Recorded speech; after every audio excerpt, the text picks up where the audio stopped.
أهلا بكم في حلقة جديدة من حلقات سلسلة العودة للذات. في هذه الحلقة راح تكون آخر خطوة من خطواتنا نحو ذاتنا، رحلة مشينا فيها معا خطوة بخطوة، من تقبل قصتك إلى الإصغاء لنفسك إلى فهم مشاعرك، ثم العفو والرعاية والصدق، وصولا إلى هذه اللحظة الثمينة، هي لحظة العودة إلى السلام الداخلي. هذا السلام الداخلي الذي يعني الكل يبحث عنه، حتى لو بطريقة غير واعية. كثير أشخاص، أي شخص في هذه التجربة الأرضية يسعى لأهداف، يريد أن يصل لشيء، يخطط، يبحث عن أشياء، يريد أن يحقق شيء مادي. الهدف هو السلام الداخلي، إنك تكون مرتاح من الداخل ومطمئن. حتى لو يعني كثير أشخاص لا يعني يعون أو يدركون شو معنى السلام الداخلي و... وليش يحققون هذه الأهداف. وكثير أشخاص يصلون لأهدافهم، لكن يجدون أن ما زال هناك شيء ناقص، لأن الإنسان الذي لا يدرك مصدر السلام الداخلي يبحث عنه في الخارج، فيظل دائما يركض من أجل الوصول لهذا السلام، لكن هو في الحقيقة موجود في داخلك، في جوهرك، في حقيقتك، في عودتك لذاتك. طيب، أول شيء رح نبدأ بهذه الحلقة هو أن نعرف شو هو السلام الداخلي. هو شيء مهم، ويعني كل هذه القصة تدور حوله. طيب، شو هو هذا السلام الداخلي؟ السلام الداخلي هو ليس أن تختفي المشاكل، يعني أن تصبح حياتك مثالية، يعني بلا هوان، بلا مشاكل، يعني تكون في وسط كل شيء وتبقى هادئ من الداخل وتحصل على كل شيء بسهولة، ويعني تكون مثالية لدرجة يعني لا يوجد أي شيء يعني يلغص عليك حياتك. ليس هذا هو السلام الداخلي. السلام الداخلي، لأن أصلا لا يمكن يكون هذا هو السلام الداخلي، لأن التجربة الأرضية هي تجربة ذبذبية، مرة فوق مرة تحت. يعني هذه هي الحياة، مرة تكون فوق فرحان محقق لأهدافك سعيد، ومرة تحت في منغصات، في تحديات، في معيقات. إذن هو السلام الداخلي هو حالة وعي تشعر فيها أن كل ما يحدث مهما بدا صعبا يحمل معنى ودرس من أجلك. لما تدرك حقيقتك تدرك حقيقة وجودك، لما تدرك حقيقة وجودك تدرك لماذا هذه التحديات جاءت، من أجل أن تعلمك. لأن أصلا تدرك أنك إنسان، والإنسان في تجربة الخطأ والصواب، فلا بد أن يخطئ حتى يعرف الصواب ويتعلمه. فهذه هي التجربة الحقيقية لك. لما تدركها وتدرك من أنت ولماذا جئت، راح تكون مدرك إنه أوكي عادي، يعني صار مشكل، أوكي عادي نتعلم، أنا في تجربة تعلم. فهيك تحس بالراحة الداخلية، ما في شيء نغص عليك، لأن أي تحدي جاء، أي ظرف، حالة، أي كان، هو جاء من أجلك ليعلمك. السلام الداخلي هو أن توقف الحرب بداخلك، ليس من الخارج. ممكن تكون كل الحروب موجودة في الخارج، لكن الداخل مطمئن هادئ لأنه مدرك. لكن لما الشخص ما يكون عنده سلام داخلي، راح يكون كل شيء في الخارج تمام، لكن في الداخل حرب مع الماضي، مع مشاعرك، مع نفسك، مع الآخرين. السلام الداخلي هو أن تقول أخيرا كفى صراعا، أنا أختار السلام، أنا مدرك لمن أنا، من أنا، أدرك لحقيقتي، لتجربتي، وأختار أن أعيش بسلام. مهما حدث في الخارج سأتعامل معه، لأنني هنا لأتعلم. طيب، ليش نفقد هذا السلام الداخلي؟ ما هو هو نفقده لأنه نحن أصلا بالفطرة يجب أن يكون في سلام داخلي. ونعود مثلا لمثال الطفل اللي تحدثنا عنه في الحلقة السابقة، إنه الطفل يعيش بالفطرة والطفل عنده سلام داخلي. شوف الطفل شو بيصير فيه، مثلا يسقط في الأرض، يجرح نفسه، يريد شيء ولا يحصل عليه، يبدأ يبكي ويصيح وما بعرف شو. لكن شوف لما ينام ويستيقظ عادي جدا، نام واستيقظ ونسي القصة. هذا هو السلام، خلاص كانت تجربة وتعلمنا. مثلا وضع يده في شيء ساخن، حرق يده، لما يستيقظ أوكي عادي، هو تعلم مرة الأخرى لن يضع يده في هذا الشيء الساخن. فالسلام الداخلي هو بالفطرة، لكن نحن نفقده مع الأيام، مع تجارب الحياة، مع المعتقدات، مع طريقة التربية، المجتمع، الثقافة، التقاليد. كل هذه الأشياء تلعب دور كبير في فقداننا للسلام الداخلي. فنحن في هذه السلسلة نريد أن نستعيد فطرتنا فقط، نستعيد شيء موجود بداخلنا. طيب لماذا نفقد؟ كما قلنا نفقد السلام حين نقاوم الواقع، تقاوم قصتك. كل شخص يقاوم قصته، يقاوم تجربته الخاصة، لا تتقبلها، لا تتقبل من أنت، ولا ابن من أنت، ولا تتقبل دولتك ولا مجتمعك ولا أصلك ولا جنسك، ولا تتقبل تجاربك، ولا تتقبل أي شيء في قصتك، ترفضه. هذا الرفض هو ما يفقدك السلام. ليش كانت أول خطوة هي أنك تتقبل قصتك كما هي حتى تبدأ تسترجع هذا السلام. It's okay، أنا هكذا، وماذا بعد؟ هات الورقة ويلا نبدأ نغير. شو اللي لازم يتغير وشو اللي لا. اللي لازم يتغير نبدأ نخطط له، اللي لا أوكي نتقبل. والديك لا يمكن تغييرهم، من أنت، جنسك، أصلك لا يمكن تغييره، أوكي أتقبله، بس الباقي راح أغيره. لذلك تقبل قصتك مهم جدا، لأن المقاومة أو مقاومة الواقع أو مقاومة قصتك وظروفك راح تفقدك السلام الداخلي. حين نريد أن تكون الأمور على طريقتنا فقط، يعني أريد أن تكون كل شيء مثل ما خططت له، هنا تفقد يعني السلام الداخلي. عندما تتمسك بالتحكم، تريد أن تتحكم في كل شيء. لا، إذا ما صارت هذه الخطة مثل ما خططت لها، خلاص سلامي الداخلي انهار. وننسى أن هناك قوة أعظم تدبر لنا كل شيء بدقة ولطف، لأن الإنسان يجب أن يدرك أنه في تجربة، وأن هذه التجربة لها مدبر.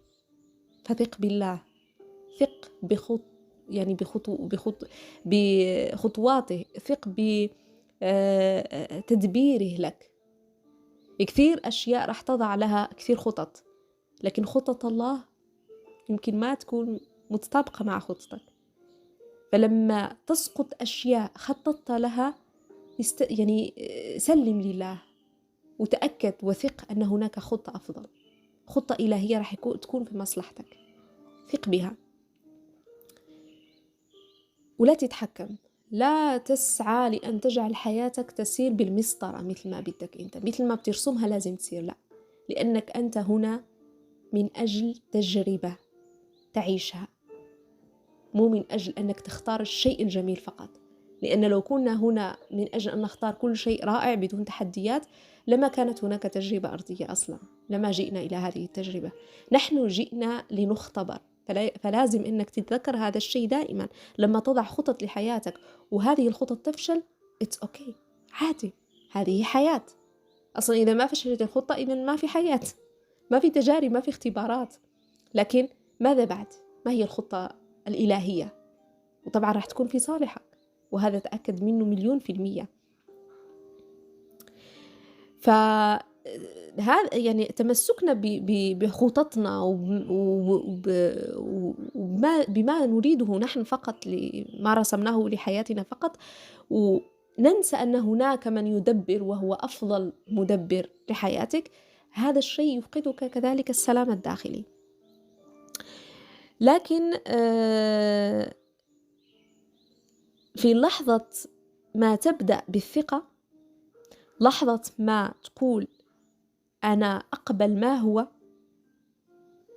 أو أقبل هذه الخطة الإلهية، التسليم، لحظة تسليمك لله، تسليم كل أمورك لله وتقبل الخطة الإلهية رغم فشل خطتك، يبدأ قلبك بالهدوء، ويعود السلام كنسيم ناعم يمر بداخلك.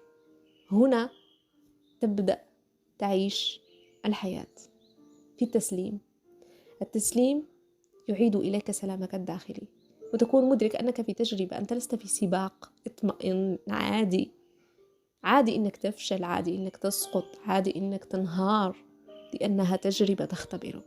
أنت لست في سباق من يصل أولا، كل شخص في تجربته، كل شخص في تجربته، كل شخص له مدة صلاحية، له تاريخ ستنتهي فيه هذه التجربة، تجربته هو.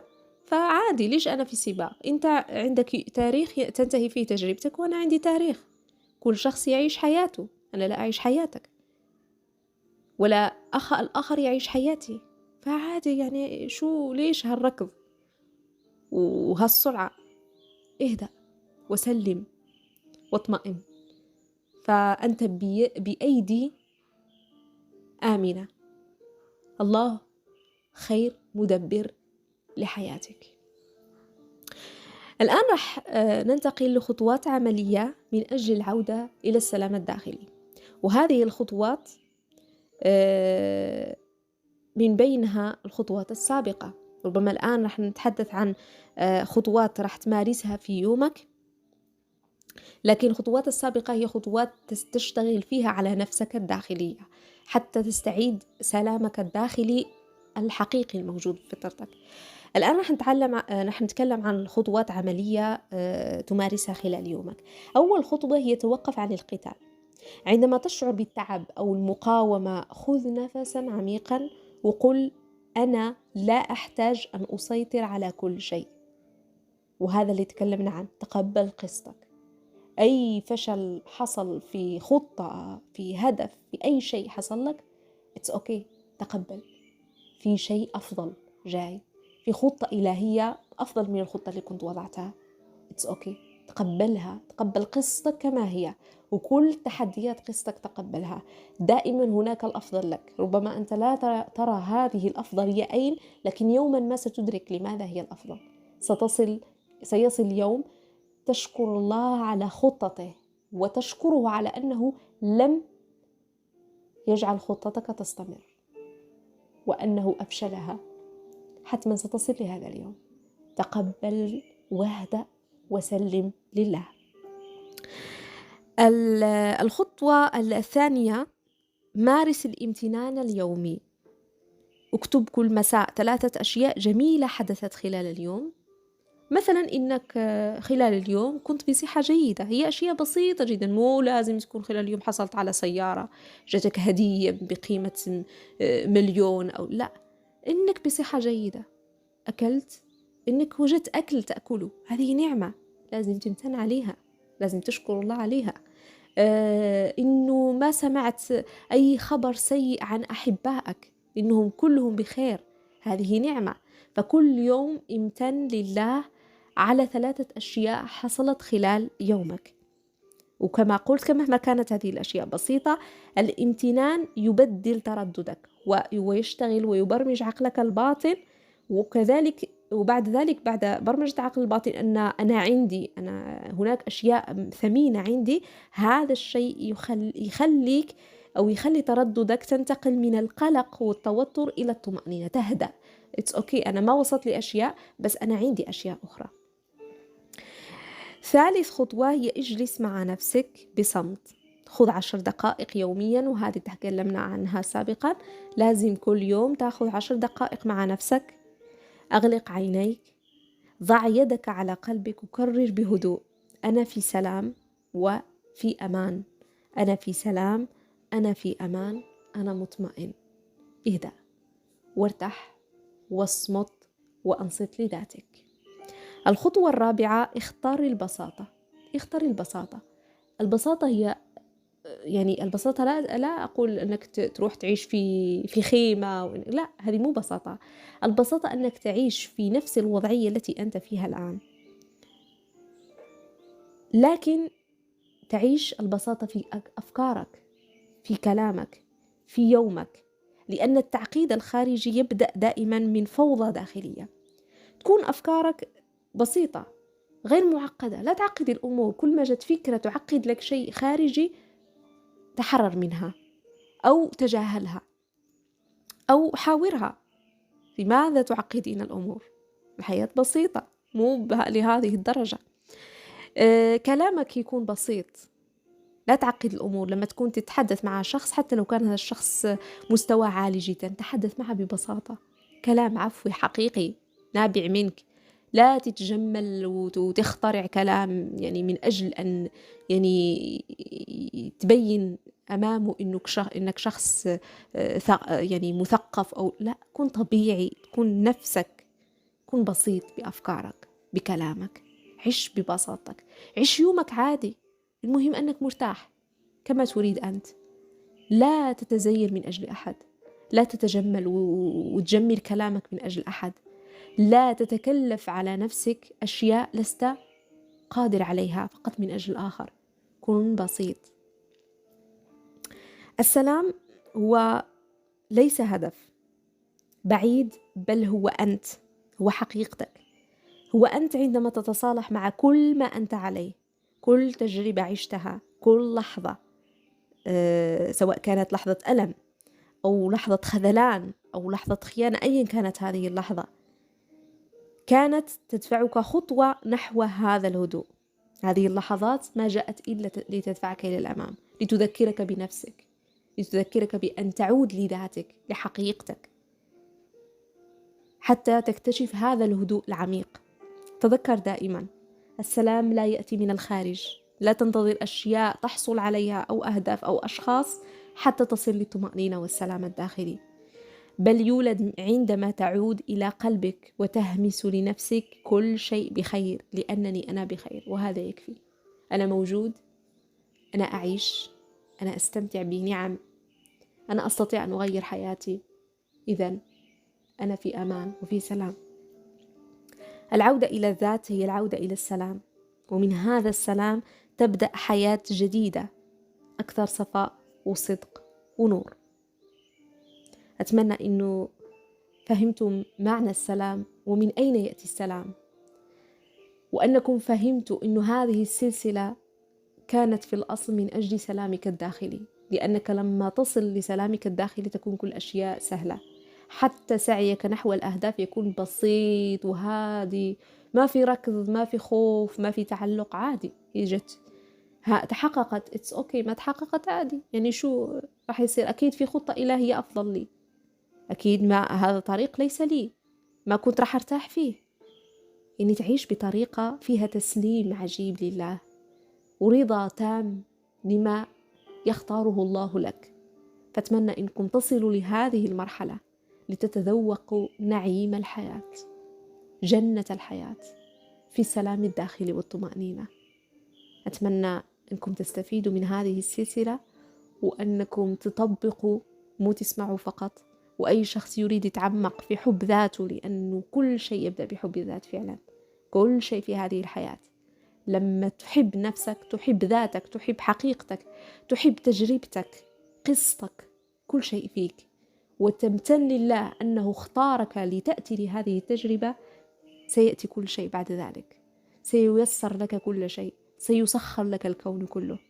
أتمنى أنكم تكونوا استفدتوا. وكما قلت، كل شخص يريد أن يتعمق في حب الذات ممكن أن يحصل على كتاب، أن يشترك للحصول على كتاب كل شيء يبدأ بحب الذات، وسيحصل معه على كتيب فيه تمارين مجانية تعيدك إلى ذاتك وتقربك لذاتك أكثر. هي تمارين يومية. لا تنسوا أنكم تشتركوا. دمتم بخير والسلام عليكم.